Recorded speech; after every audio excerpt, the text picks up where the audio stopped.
Hi, Monica. You were on vacation last week, weren't you? That's right. Welcome back. You certainly look well rested.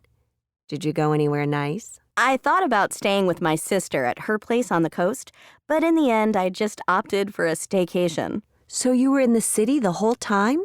What did you do all day? Do you remember that we talked about TED Talks a couple of weeks ago? We were both saying how much we loved them, but how it was hard to find the time to watch them. Uh-huh. Well, I decided I would binge watch TED Talks during my time off. And if I saw a talk that was inspiring and that I thought would improve some aspect of my life, then I would try to adopt the speaker's suggestions. Watching TED Talks for a week?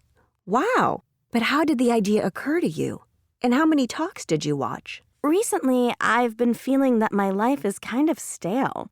I tend to do the same things at the same places with the same people, so I wanted to shake things up a bit, you know?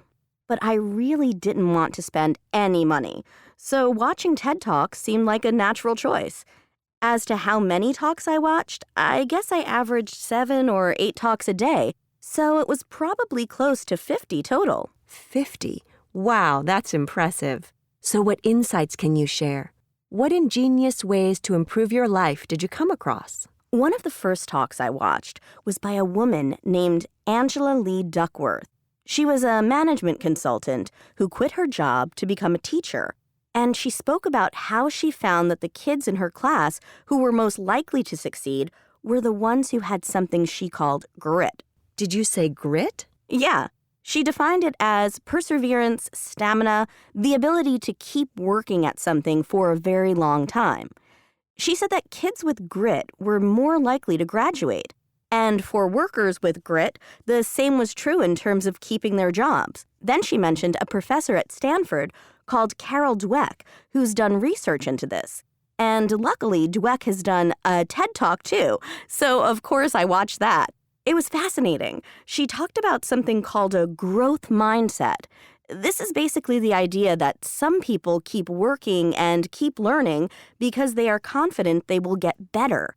Even if something is hard for them, their belief is that they can't do it yet, not that they can't do it at all. And the ideas in these talks by Duckworth and Dweck really spoke to me because, well, I've always worried that maybe I give up too easily. When things are tough, I tend to stop trying. And I loved the idea that by changing my mindset from I can't do it to I can't do it yet, I might be able to push myself to keep trying. So have you started persevering in anything? Well, funny enough, one of the next talks that I watched was by a guy called Matt Cutts, who works at Google, if I remember right.